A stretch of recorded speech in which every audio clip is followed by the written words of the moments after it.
What Kate did was to quit the sixth form.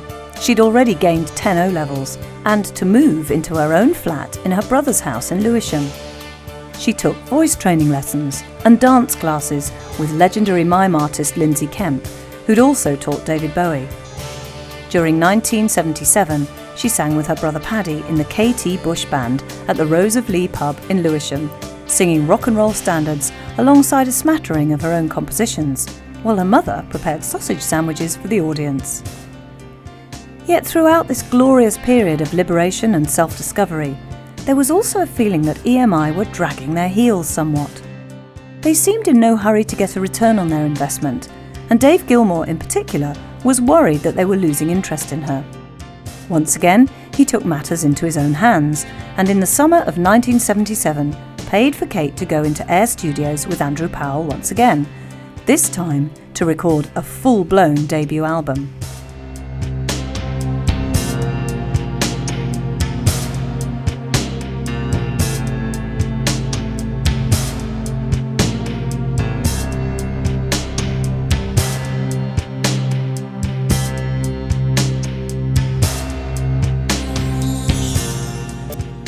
I think what you worry about is that people don't like what you've worked on hard. I mean, again, I don't feel it's me that people are responding to directly. It's myself through the expression of the music and the work.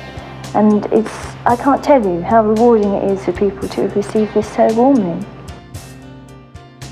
Kate's backing band for the Kick Inside sessions were guitarist Ian Bairnson and bassist David Payton from now-forgotten pop-rock hitmakers Pilot, and drummer Stuart Elliott and keyboard player Duncan Mackay from Cockney Rebel of Come Up and See Me, Make Me Smile fame.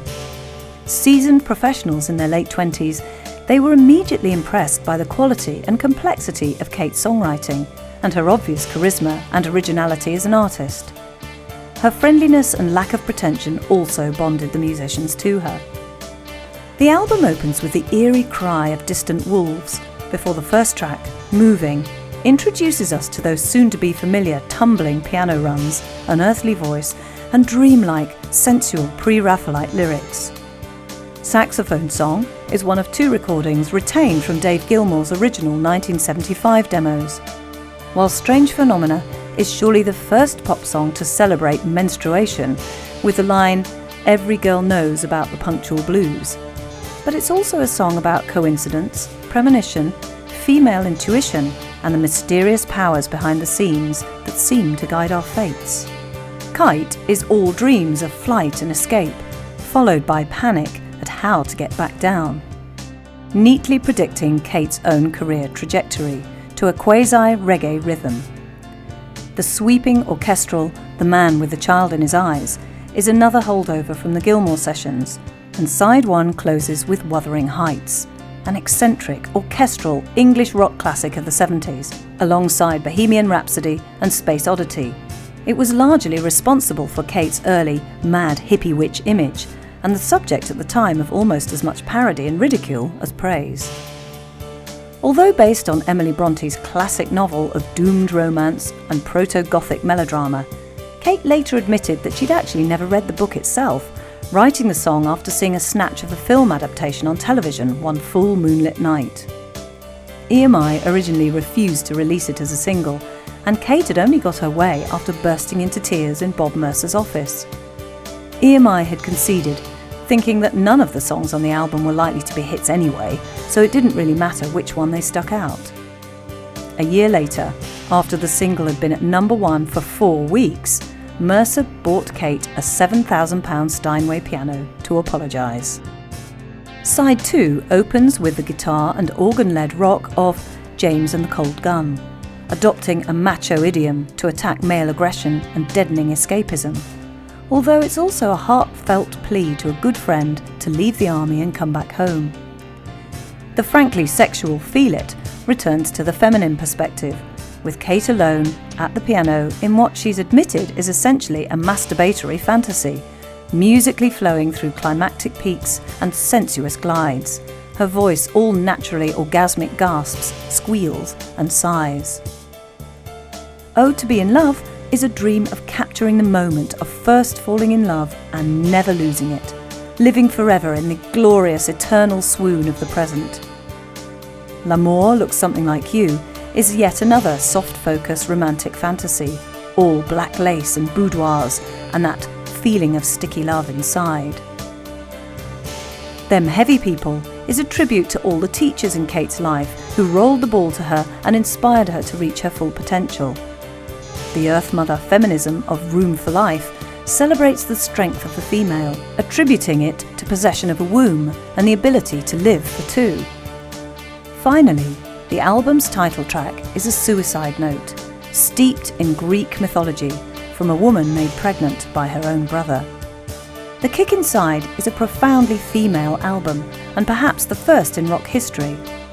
The likes of Joni Mitchell, Janis Ian and Carole King were essentially folk singers, a genre where women have long been accepted, while the likes of Janis Joplin made macho rock as surrogate men, and even Patti Smith traded in sexual ambiguity, wearing a man's shirt on the cover of the iconic Horses, and identifying with Bob Dylan, Keith Richards and Arthur Rimbaud as much as Joan of Arc.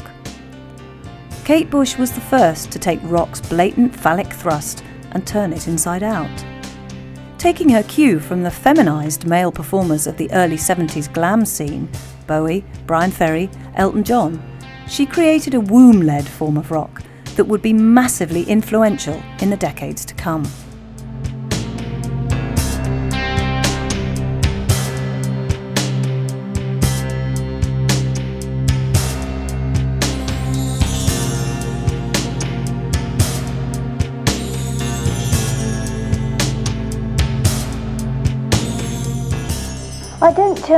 I don't really enjoy promoting. It's something that I do for my work. I feel that obviously when you spend a lot of time working on something, it's only right that you come out and let people know that the album's there. I don't feel that ever, hopefully, I'm not promoting myself, but the work. I'm being the saleswoman for the record or the video or whatever it is at the time. Originally intended for release in November 1977, Wuthering Heights was delayed when Kate objected to the sleeve design. Jared Mankowitz's notorious photo of her in a pink leotard, her childlike gaze of doe-like innocence contrasting with her heavy breasts and prominent nipples. The photos were still used in a nationwide advertising campaign for the album, and Kate's brother John was particularly enraged by what he saw as an exploitative image. Entering the charts at number 42 in February 1978, Wuthering Heights took 6 weeks to reach number 1, a period during which Kate was unceremoniously shoved onto the music business treadmill of TV appearances, interviews and promotional jaunts, and which led to her being described as the most photographed woman in Britain. Wuthering Heights was also aided by a striking and innovative video, in an age when few had yet grasped the potential of the new medium. Kate was one of the first to do so, using her sense of the theatrical and dance training to full effect. But she hated the humiliating round of interviews with hack reporters who went away and wrote up mocking, smugly witty reports of their encounters, the soul-destroying embarrassment of miming on television, the endless travelling and demands that took her away from her real work and no longer allowed her the peace to think or dream. In 1978, suddenly everyone wanted a piece of Kate Bush, and after giving her 3 years to come up with her debut, EMI pushed her back into the studio to produce an immediate follow-up within 6 months. Lionheart was recorded at Super Bear Studios near Nice in the south of France, with Andrew Powell once more producing and the KT Bush Band, featuring Kate's brother Paddy and her boyfriend, bassist Del Palmer, backing. By this time, the perfectionist in Kate was becoming evident, however, and she eventually re-recorded most of the album with the Kick Inside band, her musical vision overriding any family loyalties. Gone too were the days of one-take vocals, as Kate sang over 200 versions of Wow in an attempt to get it right, something Powell was convinced she'd done the first time round anyway. Partly this increasingly self-critical streak was due to the growing pressure on her to live up to expectations, but partly it was an inner desire to keep on pushing herself and to maintain absolute control over everything she did. Lionheart opens with Symphony in Blue, a deceptively lush meditation on God, death, and the meaning of life. In Search of Peter Pan, looks back to the innocence of childhood, while Wow is acutely sharp and cynical behind the ironic, wide-eyed exclamations of the chorus that most people took at face value. The rocking "Don't Push Your Foot on the Heartbreak" is followed by the camp, impressionistic "Oh England, My Lionheart" and Full House with its ruminations on self-destructive paranoia, insecurity and other negative emotions. The sensual, enigmatic "In the Warm Room" features Kate alone at the piano and could be about sex, death, drugs or any powerful temptation. Kashka from Baghdad is a groundbreaking, for the time anyway, song about a gay relationship, while Coffee Homeground is another serving of quirky high camp, Kate indulging in a paranoid fantasy about someone attempting to poison her. Vampish closer, Hammer Horror, puts the final seal on an album that's a very English celebration of eccentricity and the odd corners of our culture, from a very individual, personal perspective. Lionheart was released in November 1978 in a low-lit, quietly bizarre sleeve that featured a crimped-haired Kate in a lion suit on all fours in an attic. Hammer Horror was the lead single, followed by Wow in March 1979. Probably because it was rush-released so soon after The Kick Inside, Lionheart was Kate's poorest-selling album, with Hammer Horror even failing to chart, although Wow reached number 14. This is more of a reflection of EMI's short-sighted attempt to cash in on what they still obviously saw as a novelty act rather than anything else. No one seemed able to realise that Kate was in it for the long haul.